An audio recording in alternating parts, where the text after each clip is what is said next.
کی جائے یوں ہی، اس میں قدرت نہ ہو نفع کی اور نقصان کی، تو یہ فعل عبث ہے۔ یہ اور بات ہے کہ عبادت تو ایسی ہی ہونا چاہیے کہ کچھ غرض مقصود نہ ہو، اگرچہ کہ وہ ہر شے پہ قادر ہے، نفع و ضرر اس کی قدرت میں ہے، وہ جو چاہے کر سکتا ہے، فعال لما یرید اس کی شان ہے، لیکن بندے کو اس کی رضا کی خاطر بندگی کرنا چاہیے، کچھ اور چیز مقصود نہ ہو، وہ تو خالص عبادت ہے۔ نبی صلی اللہ علیہ وسلم کی سنت یہی ہے، آپ معصوم تھے، مغفور تھے، مشکور تھے، لیکن رات بھر کھڑے رہتے، پاؤں میں ورم آ جاتا، کیا حاصل کرنا تھا؟ اللہ کی رضا، وہ تو پہلے حاصل ہے۔ گناہوں سے معصومیت، نبی تو معصوم ہوتا ہے، پھر حاصل کرنا کیا تھا؟ بے لوث عبادت، کوئی غرض نہیں۔ تو یہ آدمی میں چاہیے نبی کی صفت اپنائی جائے، اللہ کی عبادت اس لیے کرنا ہے کہ وہ معبود حقیقی ہے، اس سے کچھ ملے گا وہ اضافی شے ہے، ہمیں اللہ مل جائے گا، یہ ہمارا مقصود ہونا چاہیے۔ اور جب کسی کو اللہ مل جاتا ہے تو اس کو کوئی شے کی کمی محسوس نہیں ہوتی، ملنا، اس کا نام ہے اصطلاح میں صوفیہ کے تحصیل رب، رب کو حاصل کرنا، تحصیل رب کہتے ہیں اس کو، رب کو حاصل کر لینا۔ بے لوث عبادت کرتا ہوں، میں بندہ ہوں، مزدور نہیں۔ جنت کے عوض میں سجدہ کروں، یہ بات مجھے منظور نہیں، بے لوث عبادت کرتا ہوں، میں بندہ ہوں، مزدور نہیں۔ تو اللہ کی رضا حاصل ہونا چاہیے۔ لیکن یہاں کچھ لوگوں کا معبود آج بھی تمہارے مقصود اس علاقے میں ایسا معبود جو نفع پہ قادر نہیں، ضرر پہ قادر نہیں، لیکن لوگ سجدہ کر رہے ہیں، اس کے گرد طواف کر رہے ہیں، چڑھاوا چاہ رہے ہیں، منتیں مان رہے ہیں۔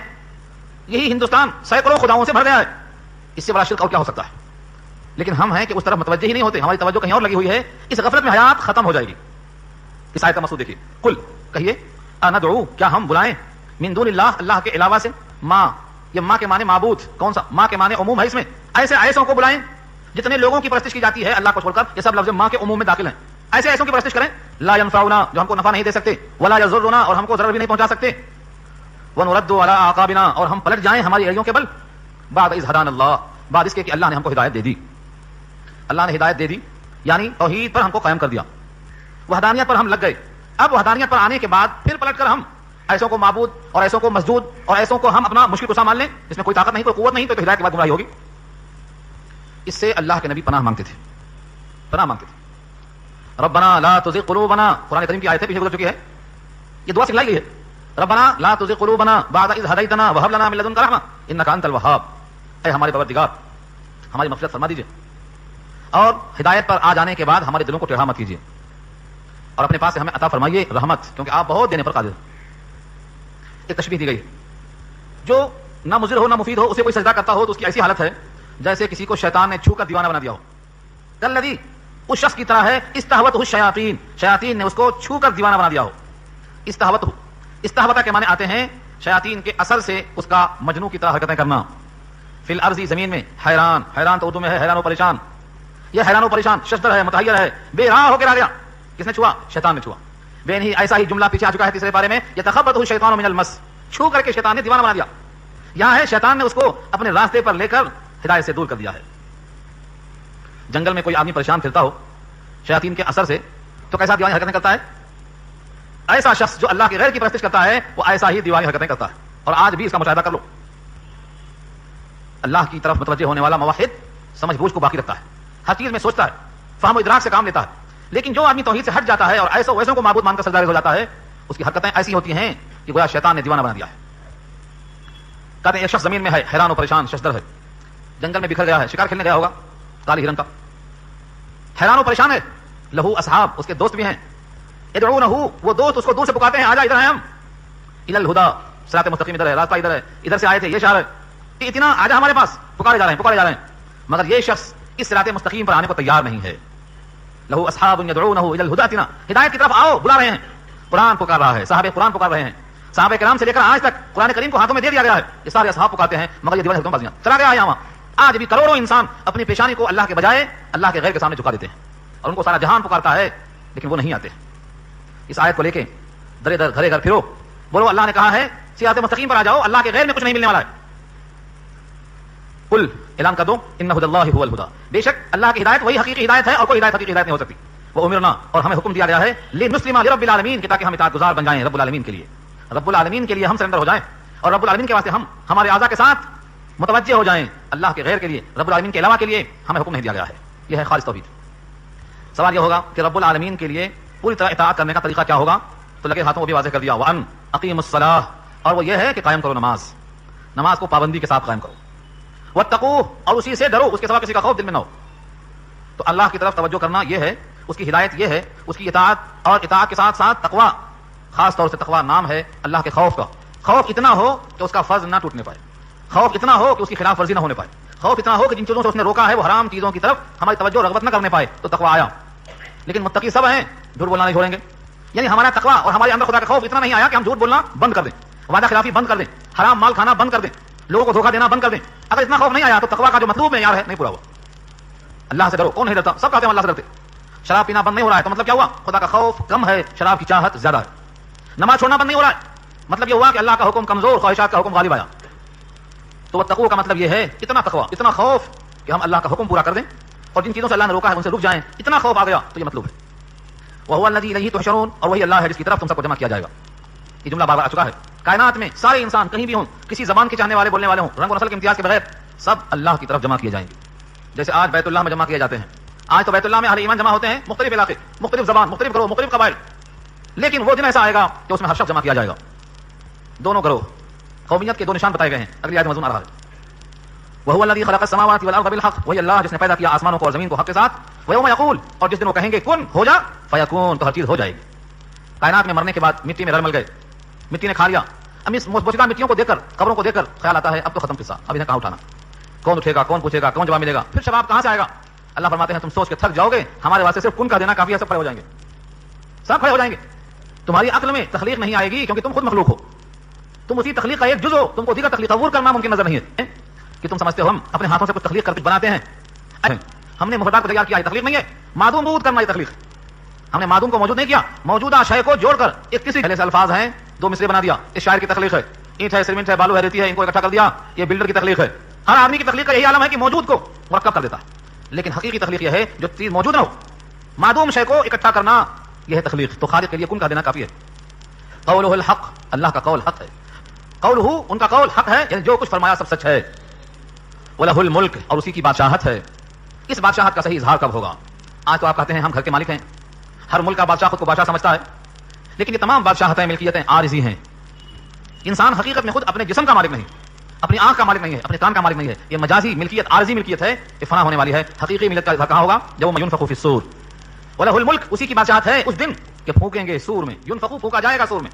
اسرافیل علیہ السلام اپنے منہ میں اس قرن کو آج بھی لیے کھڑے تیار ہیں، حکم ہوتے ہی پھونکیں گے، جتنی ارواح ہیں اتنے سوراخ ہیں، سب کی روح فوراً ختم قبض ہو جائے، اور دوبارہ سور پھونکیں گے تو سب کھڑے ہو جائیں گے۔ دونوں کے درمیان 40 سال کا وقفہ ہوگا، یہ سارے سال وہاں کے ہوں گے، یہاں کا نہیں۔ اور وہاں کا دن حساب کر سکو گے؟ 50,000 سال کا ایک دن ہوگا، اس حساب سے 40 سال کا وقفہ کتنا ہوگا؟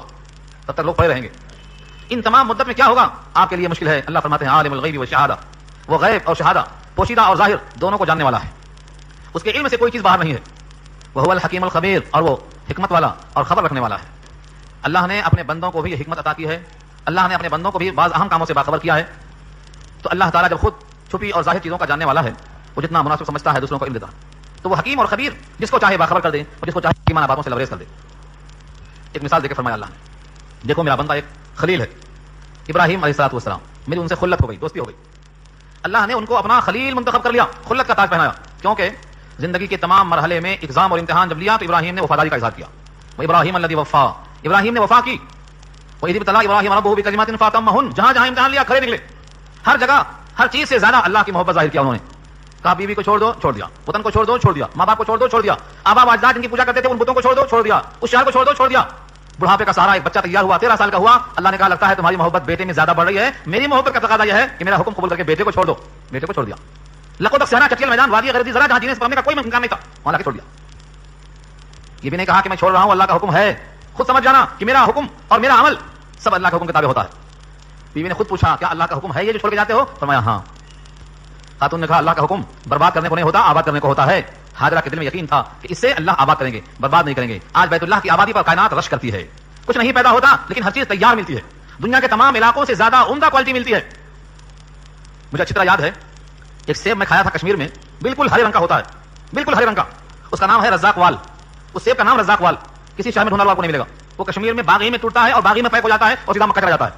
مکے میں آپ کو ملے گا، وہ مکے میں کھائیں گے، حرم کھائیں گے، یہاں نہیں ملے گا آپ کو۔ کیوں؟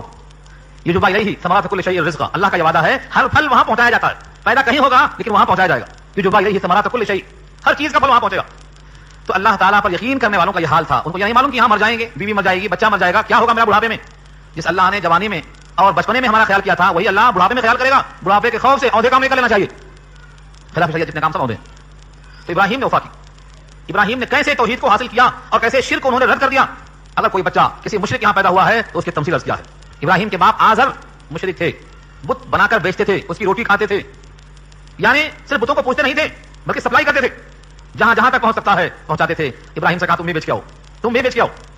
وہ کہتے تھے ایسا خدا لے لو جو سنتا نہیں اور جو بولتا نہیں, اور ایسا خدا لے لو جس کے ہاتھ پیر ٹوٹ جائیں تو چل نہیں سکتا, جڑ نہیں سکتا, مکھیاں بیٹھ جائیں تو بھگا نہیں سکتا, اور کتے پیشاب کر دے تو مار نہیں سکتا.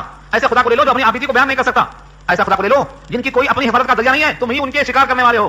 وہ ہم لہو جندن, تم خود ان کے لشکری ہو. ان کے تحفظ کے لیے کوئی پولیس عملہ ہے نہیں ہے, ان کی حفاظت کے واسطے ان کا اپنا کوئی دستہ ہے نہیں ہے, تم خود اس کے محافظ ہو.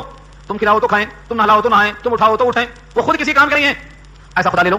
آپ تعجب کرتے ہوں گے کیسے لوگ تھے اس زمانے کے, نہیں آج کے روشن خیال مریخ پر جائیں گے, شمس و قمر پہ جائیں گے, ساری کائنات میں سائنس کا غلبہ پھیلائیں گے, لیکن ان کی عقلیں ماری گئی ہیں, آج بھی پوجا کرتے ہیں اسی کی. ان سے پوچھو جن کی تم نے پوجا کی ہے اسی خدا نے بنایا ہے زمین کو, تو کہیں گے نہیں دوسرا ہے. جو غلہ زمین سے نکلتا ہے, یہ غلہ نکالنے والے یہی معبود ہیں جن کی تم پرستش کرتے ہو, تو کہیں گے نہیں وہ دوسرا ہے. پانی برسانے والا دوسرا ہے, نیکی اور شر کا خدا دوسرا ہے, آگ کا خدا دوسرا ہے. خداؤں سے کائنات جیسے آج بھر گئی ہے, بیت اللہ میں بھی 360 بت رکھے ہوئے تھے نبی کے زمانے میں, ابراہیم کے دور سے چلے آئے تھے, تو بت پرستی عام بات تھی. یہاں دیکھیے ابراہیم جیسے موحد اس گھر میں پیدا ہونے کے بعد کیسے نکلے شرک کے ماحول سے. آج ہم بھی اپنے ماحول میں کوشش کر کے دیکھیں. گزشتہ ہفتے میں نے عرض کیا تھا کہ تم لوگوں پر گواہ بننے والے ہو قیامت میں. لیکن الرسول شہیدا علیکم وتکونوا شہداء علی الناس, تم لوگوں پر گواہ بننے والے ہو اور تم پر نبی گواہ بننے والے ہیں. اگر غافل رہو گے تو گواہ نہیں بن سکو گے, غفلت دور ہونا چاہیے. وَإِذْ قَالَ إِبْرَاهِيمُ لِأَبِيهِ آزَرَ أَتَتَّخِذُ أَصْنَامًا آلِهَةً إِنِّي أَرَاكَ وَقَوْمَكَ فِي ضَلَالٍ مُبِينٍ. اور جب کہا ابراہیم علیہ السلام نے اپنے باپ آزر سے, ایک قول تو یہ ہے کہ ان کے باپ آزر ہیں کیونکہ لفظ لِأَبِيهِ آزَرَ, آزر سے انہوں نے کہا یعنی اپنے باپ سے. اور بعض نے کہا کہ آزر چچا تھے, اور عربوں میں جس طرح سے ام اور چاچا کا نام معروف ہے ایسے ہی لفظ اب استعمال ہوا کرتا تھا, اس لیے چاچا ہیں وہ. لیکن صحیح بات ہی جو قرآن نے واضح کیا ہے, ابراہیم نے اپنے باپ آزر سے فرمایا أَتَتَّخِذُ أَصْنَامًا آلِهَةً, کیا تم بناتے ہو بتوں کو معبود. اسنام صنم کی جمع ہے, اسنام صنم کی جمع ہے, آلہہ الہ کی جمع ہے. کیا تم بتوں کو معبود قرار دیتے ہو. انی اراک, بے شک میں دیکھ رہا ہوں تم کو, وقومک, اور تمہاری قوم کو, فی ضلال مبین, کھلی گمراہی میں. یہی وہ آیت ہے جہاں سے اخذ کیا ہے لوگوں نے غیر قوم کا لفظ. ابراہیم کے بیٹے اپنے کو ابراہیم کی قوم میں شامل نہیں کر رہے ہیں. میں آپ کو اور آپ کی قوم کو گمراہ دیکھتا ہوں. کیا مطلب ہوا, ابراہیم کی قوم الگ ہو گئی, ابراہیم کے باپ کی قوم الگ ہو گئی. کیوں, بت پرستی کی وجہ سے, شرک کی وجہ سے. تو اس سے معلوم ہوا کائنات میں کل 2 قومیں ہیں, ایک مومن اور ایک کافر, مسلم اور فاسق. 3 4 5 جتنے تقسیم سب غلط, سارے انسان تقسیم ہوں گے 2 ہی قسموں میں. پارہ 28 کے الفاظ ہیں سورۃ تغابن میں اللہ فرماتے ہیں خلقکم فمنکم کافر ومنکم مومن, تم کو اللہ نے پیدا کیا, اب ان میں سے بعض مومن ہیں اور ان میں سے بعض کافر ہیں. خلقکم فمنکم کافر فمنکم مومن ومنکم کافر, تمہیں میں سے. اور سورہ کہف میں فرمایا فمن شاء فلیؤمن ومن شاء فلیکفر, جس کا دل چاہے ایمان لائے, جس کا دل چاہے کفر کرے. یہ انجام اس کا ہے, یہ انجام اس کا ہے. تو ہمیں 2 تقسیم ہے بس, کسی کوئی تقسیم نہیں ہے, سارے دعوے باطل ہیں. انی اراک وقومک, بے شک میں دیکھتا ہوں آپ کو اور آپ کی قوم کو, فی ضلال مبین, کھلی گمراہی میں. کسی کو گمراہی دکھائی گئی, گمراہی کو گمراہی سمجھ میں آنا یہ بھی اللہ کا فضل ہے. آج تو گمراہی نظر ہی نہیں آ رہی کسی کو. ایک گمراہی کو گمراہی دکھائی دے رہی ہے تو ایک آدمی اسے توبہ کر لے گا کہ بھائی غلط کام ہے, اس کام میں غلطی ہے, توبہ کر لے گا. لیکن غلط کام کو صحیح سمجھے گا تو کب توبہ کرے گا. میں صحیح کر رہا ہوں تو توبہ نہیں کرے گا. اسی واسطے نبی صلی اللہ علیہ وسلم کی ایک دعا ہے, اللہم ارنا الحق حقا وارزقنا اتباعہ وارنا الباطل باطلا وارزقنا اجتنابہ. اے اللہ مجھے حق کو حق کر کے دکھا اور اس کی اتباع کی توفیق دے, اور باطل کو باطل کر کے دکھا اور اس سے بچنے کی توفیق دے. تو باطل باطل کی شکل میں دکھائی دے اور حق حق کی شکل میں دکھائی دے, یہ اللہ کی توفیق. آج کروڑوں انسان ہیں جو اپنی محنت کرتے ہیں اور سمجھتے ہیں کہ یہ حق ہے, حالانکہ وہ باطل ہے, حالانکہ وہ باطل ہے. اور قرآن نے واضح کیا ہے عسیٰ ان تکرہوا شیئا وہو خیر لکم وعسیٰ ان تحبوا شیئا وہو شر لکم. ہو سکتا ہے تم ناگوار سمجھتے ہو کسی کام کو تمہارے حق میں مفید ہو, اور تم بعض کاموں کو مفید سمجھتے ہو تمہارے حق میں وہ شر ہو. واللہ یعلم وانتم لا تعلمون, اللہ جانتا ہے تم نہیں جانتے ہو. تو حاصل یہ نکلا کہ حق کو حق دکھائی دینا اور باطل کو باطل کی شکلوں میں نظر آنا یہ اللہ کی طرف سے ہے. آج کتنے انسان ہیں جو گمراہی میں ہیں اور سمجھتے ہیں کہ میں حق پر ہوں, ان کی ساری محنت ضائع ہو جائے گی, ساری محنت ضائع ہو جائے گی. الذین ضل سعیہم فی الحیاۃ الدنیا وہم یحسبون انہم یحسنون صنعا, جن کی ساری کوششیں دنیا میں ضائع ہو گئیں اور وہ سمجھتے رہے کہ میں بہت اچھا کر رہا ہوں, میں بہت اچھا کر رہا ہوں. اس آیت سے ہمیں سبق لینا چاہیے کہ ہم اچھا کر رہے ہیں کہ برا کر رہے ہیں, اس کا فیصلہ کسی عقل پر نہیں رکھا اللہ نے. یہ کام اچھا ہے کہ برا, اس کا فیصلہ کون کرے گا؟ اب نبی تو نہیں آئیں گے, وہی تو نہیں آئے گی, جبریل تو پیغام لے کر نہیں آئیں گے. اس کا فیصلہ کیسے ہوگا؟ یہ کتاب اللہ ہے, اس پر تولنا پڑے گا. اور آج کثرت سے لوگ اس کتاب اللہ سے غافل ہیں, ترازو ہی ہاتھ میں نہیں ہے تو الٹپ چل رہا ہے, اٹکل پر چلا رہے ہیں. ہم نے کہا یہ صحیح, آپ نے کہا یہ صحیح, لڑیں گے لیکن ترازو پر رکھ کر تولیں گے نہیں. سونا ہاتھ میں آتا ہے تو خریدار بولتا ہے خریدیں کہ نہ خریدیں, فرق ہنستا ہے پہلے, گھسنے کے بعد بولتا ہے اس میں بڑا کھوٹ ہے, اتنا ہی پیسہ ملے گا اس کا, نہیں تو پھر اٹھا کے. آج ہمارے سارے عقائد, ہمارے سارے اعمال, ہمارے تمام فرقے, سب فرقے کہتے ہیں کہ ہم حق پر ہیں. اس امت میں 73 فرقے, ہر فرقہ کہتا ہے ہم حق پر ہیں. کل حزب بما لدیہم فرحون، ہر جماعت اپنے جماعت کے موقع پر خوش ہے. حق کیا ہے؟ تول کر دیکھو قرآن کریم پر، ترازو یہ ہے. اللہ فرماتے ہیں وَكَذَلِكَ نُرِي، اور ایسا ہی ہم دکھاتے ہیں. وَكَذَلِكَ نُرِي ابراہیم، اور ایسا ہی دکھلاتے ہیں ہم ابراہیم کو ملکوت السماوات والارض، زمین اور آسمان کے عجائبات کو، مخلوقات کو. ملکوت ایک ایسا لفظ ہے، زمین اور آسمان کے ملکوت کا مطلب یہ ہوگا جس کے ذریعے سے اللہ کی بادشاہت ظاہر ہو جائے، اللہ کی ملکیت ظاہر ہو جائے، اللہ تعالیٰ کی پہچان واضح ہو جائے، جن چیزوں کو دیکھ کر اللہ کی وحدانیت دل میں گھر کر جائے، یہ سب ملکوت کہلاتے ہیں. زمین و آسمان کے عجائبات، زمین کی مخلوقات دکھلاتے ہیں. مقصد وَلْيَكُونَ مِنَ الْمُوقِنِينَ، اور تاکہ وہ ابراہیم ہو جائیں یقین کرنے والوں میں سے. موقنین ایقان سے بنا ہے، یقین کرنے والوں میں شامل ہو جائیں. یقین تو ان کو تھا ہی، کیونکہ جن کو اللہ نبی بنا کر منتخب کرتے ہیں ان کا قلب پہلے سے صاف بناتے ہیں، مزکا ہوتا ہے. ابراہیم تو پہلے سے یقین والے تھے، یہ مزید کیوں دکھا رہے ہیں؟ مشاہدے سے ایقان میں اضافہ ہوتا ہے. پیچھے واقعہ گزر چکا ہے جو لوگ شروع سے تم کو معلوم ہے. حضرت ابراہیم نے پوچھا تھا کہ اللہ آپ مردوں کو زندہ کیسے کریں گے؟ کیف تحیی الموتى. اللہ نے کہا ایسا پیدا کرتے ہیں، بلکہ پہلے پوچھا اولم تؤمن، کیا تجھ کو یقین نہیں؟ قال بلا، یقین تو ہے، ولکن لیطمئن قلبی، میرے دل کا اطمینان چاہتا ہوں، مشاہدہ چاہتا ہوں، کیفیت چاہتا ہوں. کیسے؟ مرنے والے کا زندہ ہونا یقین سے بالاتا ہے، شک نہیں ہے اس کے اندر. لیکن سوال یہ ہے اس مرنے والے کو آپ زندہ کیسے کریں گے؟ کیفیت یہی. ایک مردہ پڑا ہوا ہے، ایسا اٹھ جائے گا؟ کیسا اٹھے گا؟ دوبارہ روح کیسے آئے گی؟ وہاں بھی اللہ تعالیٰ نے عجیب و غریب مثال دے کے بتا دیا تھا. قال فخذ اربعة من الطير، چار پرندہ پکڑو، مور، مرغ، کبوتر، کوا، چاروں کا قیمہ بنا لو. قیمہ بنا لو اور ایک پہاڑ پہ اس میں سے ایک حصہ رکھ دو، دوسرے پہ تھوڑا، تیسرے پہ، چوتھے پہ، پانچویں پہ رکھ دو، بکھیر دو. مور، مرغ، کبوتر، کوا، قیمہ ہو گئے، جز ہو گئے. آواز دو، ابراہیم دوڑ کے آئیں گے. یاسین کا سایہ بھاگ کے آئیں گے، پکارو.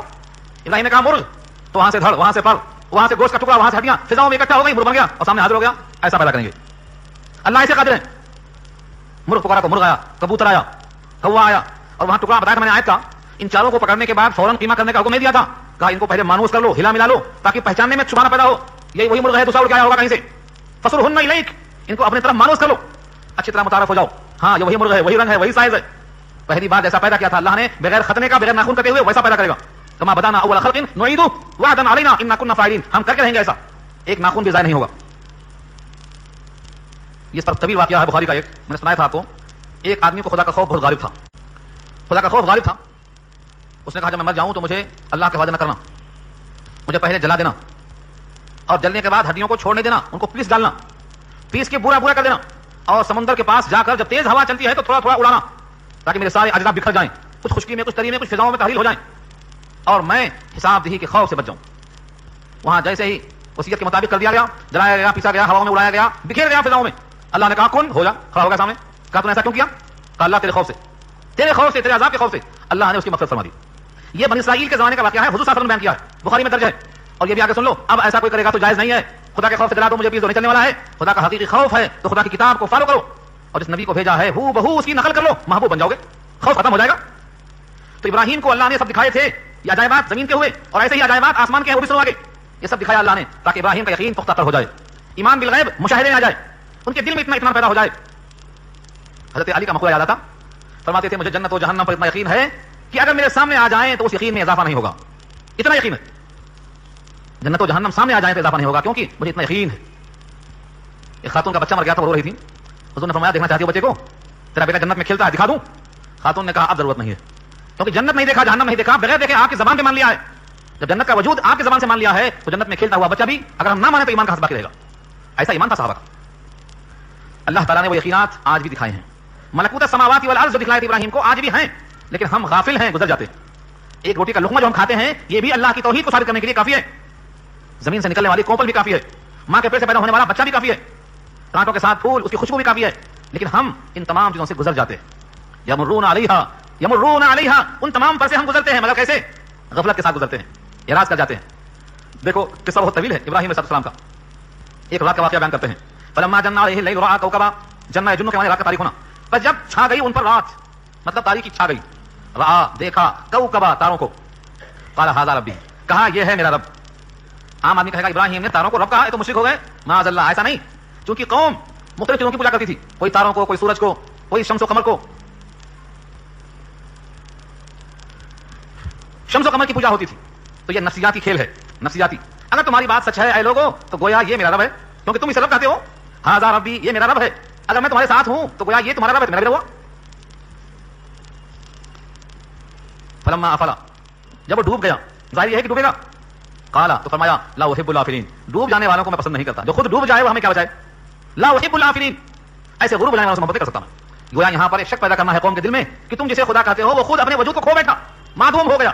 جو معدوم ہو سکتا ہے اپنے وجود کو سنبھال نہیں سکتا ہے، جو قائم بذاتی نہیں ہو سکتا ہے، وہ رب کیسے ہو سکتا ہے؟ یہ نفسیاتی کھیل ہے. فلما رأى القمر بازغا، بس جب دیکھا انہوں نے چاند کو چمکتا ہوا، بازغا چمکتا ہوا چاند 14ویں رات کا بدر کامل ہے، کیا فرمایا؟ قال هذا ربی، کہا یہ ہے میرا رب.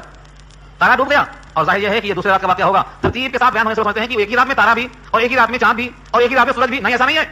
دائی مسلسل لگا رہتا ہے. ایک رات میں تاروں کا حال، جب رات کی تاریکیوں کا دن ختم ہوا، رات کے اجالوں کا دور شروع ہوا، یعنی قمر نکلا، بدر کامل بنا، 14ویں رات کا چاند کھلا. بازغا سے اشارہ ہے، کھلتا ہوا چاند دیکھ کر پوچھا هذا ربی، یہ میرا رب ہے. فلما افلا، جب وہ بھی غروب ہو گیا، وہ بھی چھپ گیا، تو کیا کہا؟ لئن لم يهدني ربی، اگر مجھ کو ہدایت نہیں کی میرے رب نے، لاکونن، تو میں ہو کے رہ جاؤں گا من القوم الضالین، گمراہ لوگوں میں سے. دیکھیے ضالین یہاں خود گمراہ کے معنی میں آیا ہے، گمراہ لوگوں کے بارے میں. تو جہاں جہاں قرآن کریم میں ضال آئے گا اسی معنی میں آئے گا، تعبیر نہیں کرنا، سیدھا سیدھا مان لینا وہاں بھی. فلما رأى الشمس بازغة، اور جب دیکھا دن میں سورج کو چمکتا ہوا، رات کا مسئلہ ختم. قال هذا ربی، کہا یہ ہے میرا رب. هذا اکبر، یہ سب سے بڑا ہے.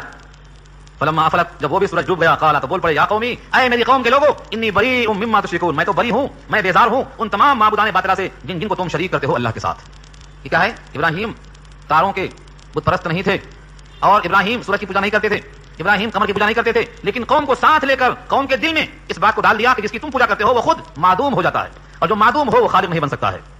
اب اس کے بعد متوجہ ہوئے، انی وجہت وجہی للذی فطر السماوات والارض حنیفا، بے شک میں نے چہرہ اپنا متوجہ کیا، اپنا رخ کر لیا اس ذات کی طرف جس نے پیدا کیا ہے زمین و آسمان کو. حنیفن، یکسو ہو کر.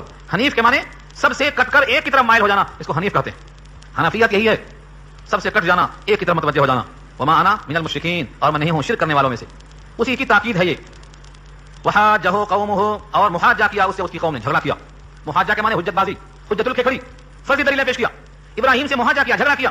انہوں نے کہا جواب میں، قال تحاجونی، کیا تم لوگ مجھ سے محاجہ اور مقابلہ کرتے ہو فی اللہ، اللہ کے بارے میں، وقد ہدان، حالانکہ اس نے مجھے ہدایت دے دی ہے، حالانکہ اس نے مجھے ہدایت دے دی ہے.